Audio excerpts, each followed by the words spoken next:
Chapitre 106. Jésus chassé de Nazareth et réconforté par sa mère. Réflexion sur 4 contemplations.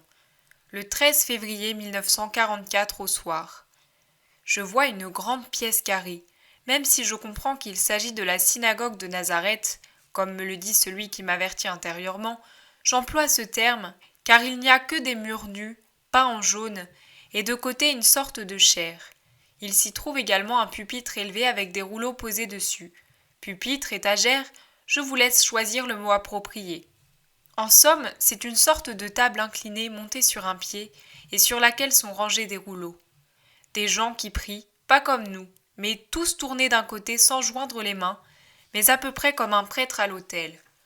Au-dessus du siège et du pupitre, des lampes sont disposées de la manière suivante.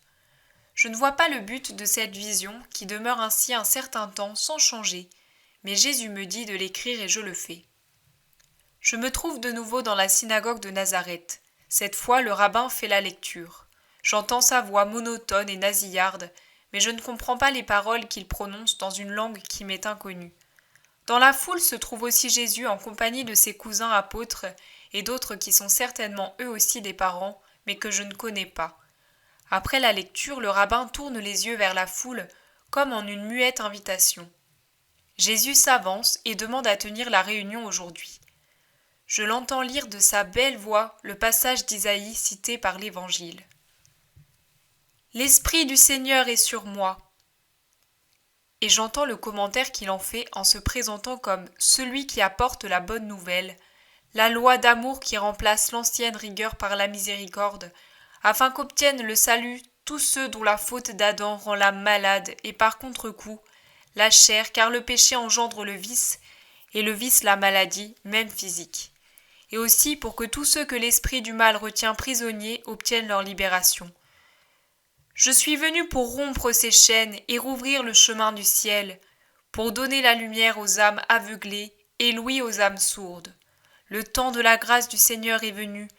Elle est parmi vous. C'est elle qui vous parle. Les patriarches ont désiré voir ce jour, dont la voix du Très-Haut a proclamé l'existence et dont les prophètes ont prédit le temps. Et déjà, portés à leur connaissance par un ministère surnaturel, ils savent que l'aube de ce jour s'est levée et que leur entrée au paradis est proche désormais.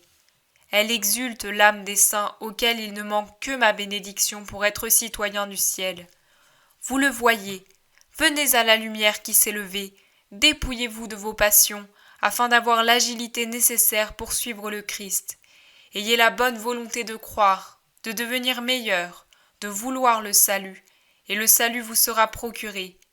Il est entre mes mains, mais je ne le donne qu'à ceux qui font preuve de la bonne volonté de le posséder, car ce serait une offense à la grâce que de le donner à ceux qui désirent continuer à servir Mammon.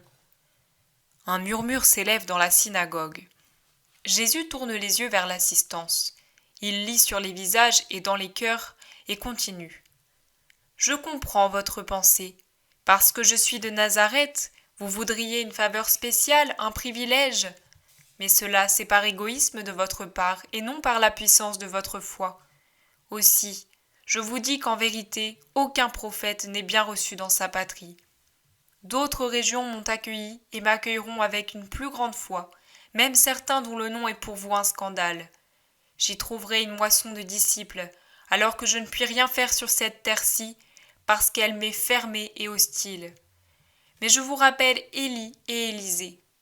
Le premier trouva la foi chez une femme phénicienne et le second chez un Syrien. Ils purent donc accomplir un miracle en faveur de l'un et de l'autre. Les gens qui mouraient de faim en Israël n'eurent pas de pain, et les lépreux pas de purification, parce qu'il n'y avait pas dans leur cœur de bonne volonté.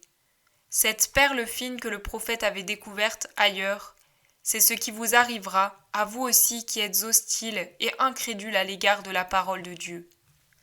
La foule s'agite, lance des imprécations, tente de mettre la main sur Jésus, mais ses apôtres et cousins Jude, Jacques et Simon le défendent. Furieux, les Nazaréens chassent alors Jésus de la ville. Ils le poursuivent avec des menaces, pas seulement verbales, jusqu'au sommet de la colline. Alors Jésus se retourne, les immobilise de son regard magnétique, passe indemne au milieu d'eux et disparaît en gravissant un sentier de la colline. Je vois un petit groupe de maisons, un hameau, dirions-nous aujourd'hui. Il est plus élevé que Nazareth, que l'on aperçoit en contrebas à quelques kilomètres. C'est une toute petite bourgade, bien misérable. Assis sur un muret près d'une cabane, Jésus parle avec Marie. Peut-être est-ce une maison amie, ou du moins hospitalière, suivant les lois de l'hospitalité orientale.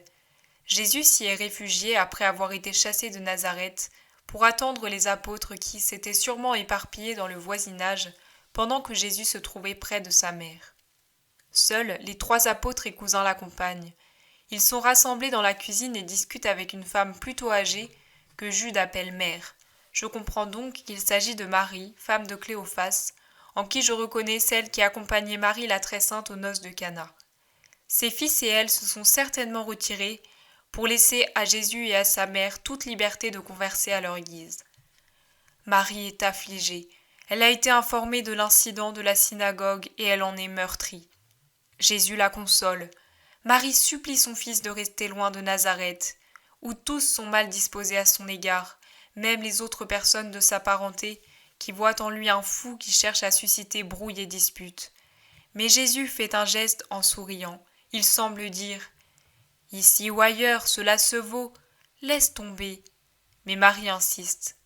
Il répond alors « Maman, si le Fils de l'homme devait aller uniquement là où on l'aime, il devrait tourner le dos à cette terre et retourner au ciel.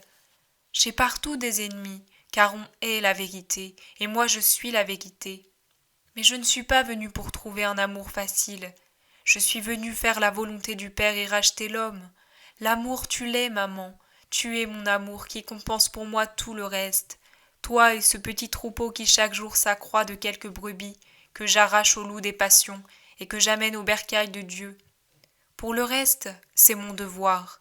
Je suis venue accomplir ce devoir, et je dois l'accomplir jusqu'à me briser contre les pierres de leur cœur réfractaire au bien. Et même, ce n'est que lorsque je serai tombé baignant de mon sang ces cœurs que je les attendrirai en y imprimant mon signe qui efface celui de l'ennemi. Maman, c'est pour cela que je suis descendue du ciel. Je ne puis qu'en désirer l'accomplissement. Oh, mon fils, mon fils! Marie a la voix déchirée. Jésus la caresse. Je remarque que, en plus du voile, Marie a aussi son manteau sur la tête. Elle est plus que jamais voilée comme une prêtresse. Je vais m'absenter quelque temps pour te faire plaisir. Quand je serai dans le voisinage, je te ferai prévenir. Envoie Jean. Il me semble un peu te voir quand je le vois. Sa mère aussi est pleine d'égards pour moi et pour toi. Elle espère, il est vrai, une place privilégiée pour ses fils. C'est une femme et une maman, Jésus. Il faut l'excuser. Elle t'en parlera à toi aussi. Mais elle t'est sincèrement dévouée. Quand elle sera libérée de l'humanité qui fermente en elle et chez ses fils, comme chez les autres, comme chez tous, mon fils, elle deviendra une femme de grande foi. Il est douloureux de constater que tous attendent de toi quelque bienfait humain, un bienfait qui, même s'il n'est pas humain, est égoïste. Mais le péché est en eux avec sa concupiscence. Elle n'est pas encore venue, l'heure bénie est tellement redoutable, où tu effaceras le péché, bien que l'amour de Dieu et de l'homme me la fasse désirer. Ô 7 heures, comme le cœur de ta maman tremble devant 7 heures. Que vont-ils te faire, mon fils rédempteur, dont les prophètes prédisent un tel martyre? N'y pense pas, maman. 7 heures venue, Dieu t'aidera. Dieu nous aidera, toi et moi. Ensuite ce sera la paix, je te le dis encore une fois. Maintenant va. La nuit va tomber et le chemin est long. Je te bénis. Jésus dit : Petit Jean, nous avons beaucoup de travail aujourd'hui, mais nous avons un jour de retard et il est impossible d'aller lentement. Je t'en ai donné la force nécessaire aujourd'hui. Je t'ai accordé ces 4 contemplations pour pouvoir te parler des douleurs de Marie et des miennes, qui préparent la passion. J'aurais dû t'en parler hier samedi, le jour dédié à ma mère, mais j'ai eu pitié. Nous reprenons donc aujourd'hui le temps perdu. Après les douleurs que je t'ai fait connaître, Marie a encore subi les suivantes, et moi avec elle. Mon regard avait lu dans le cœur de Judas. Nul ne peut penser que la sagesse de Dieu n'a pas été capable de comprendre ce cœur. Mais, comme je l'ai dit à ma mère, il était nécessaire. Malheur à lui d'avoir été le traître. Mais il fallait un traître, plein de duplicité, rusé, avide, assoiffé de luxure, voleur, mais aussi plus intelligent et plus cultivé que la plupart. Il avait su s'imposer à tous. Audacieux, il m'aplanissait les voies les plus difficiles. Plus que tout, il aimait se distinguer et faire ressortir sa place de confiance auprès de moi. S'il était serviable, ce n'était pas par instinct de charité, mais uniquement parce que, selon votre expression, il faisait la mouche du coche. Cela lui permettait de tenir la bourse et d'approcher les femmes. Cela lui permettait de tenir la bourse et d'approcher les femmes, deux choses qu'il aimait d'une façon effrénée, sans parler de son goût pour les honneurs. Ce serpent ne pouvait que faire horreur à la femme pure, humble, détachée des richesses terrestres qu'était ma mère. Moi-même j'éprouvais du dégoût. Le Père, l'Esprit et moi sommes seuls à savoir combien il m'a fallu me dépasser pour pouvoir supporter sa présence. Mais je te l'expliquerai une autre fois. De même, je n'ignorais pas l'hostilité des prêtres, des pharisiens, des scribes et des sadducéens. C'étaient des renards rusés qui cherchaient à me pousser dans leur tanière pour me déchirer. Ils étaient assoiffés de mon sang. Ils essayaient de me tendre des pièges partout pour me capturer, pour avoir un motif d'accusation, pour se débarrasser de moi. Ce piège a duré longtemps, 3 ans durant, et ils ne se sont apaisés que lorsqu'ils m'ont su mort. Ce soir-là, ils ont dormi heureux. La voix de leur accusateur s'était éteinte à jamais. Du moins, le croyaient-ils. Mais non, elle n'était pas éteinte. Elle ne le sera jamais. Elle tonne au contraire et maudit leurs semblables d'aujourd'hui. Quelle douleur ma mère n'eut-elle pas à subir à cause d'eux. Et moi, je ne saurais oublier ces douleurs. Que la foule soit changeante, voilà qui n'est guère nouveau. C'est la bête sauvage qui lèche la main du dompteur si elle est armée d'un fouet ou si elle offre à sa faim un morceau de viande. Mais il suffit que le dompteur tombe et ne puisse plus se servir du fouet, ou bien qu'il n'ait plus de proie pour la rassasier, pour qu'elle se précipite et le déchire. Il suffit de dire la vérité et d'être bon pour être haï par la foule. Une fois, le premier moment d'enthousiasme passé. La vérité est reproche et avertissement. La bonté prive du fouet et fait en sorte que ceux qui ne sont pas bons n'aient plus à craindre. D'où les crucifie-le après les hosannas. Ma vie de maître est remplie de ces 2 cris, et le dernier fut crucifie-le. Le hosanna est l'haleine que reprend le chanteur pour avoir le souffle nécessaire pour monter haut.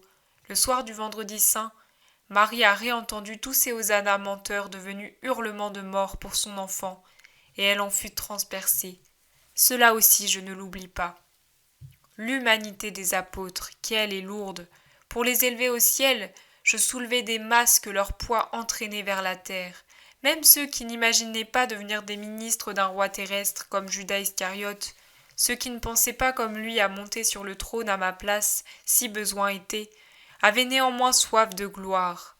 Un jour est venu où même mon Jean et son frère désirèrent cette gloire qui, même dans le domaine des réalités célestes, vous éblouit comme un mirage.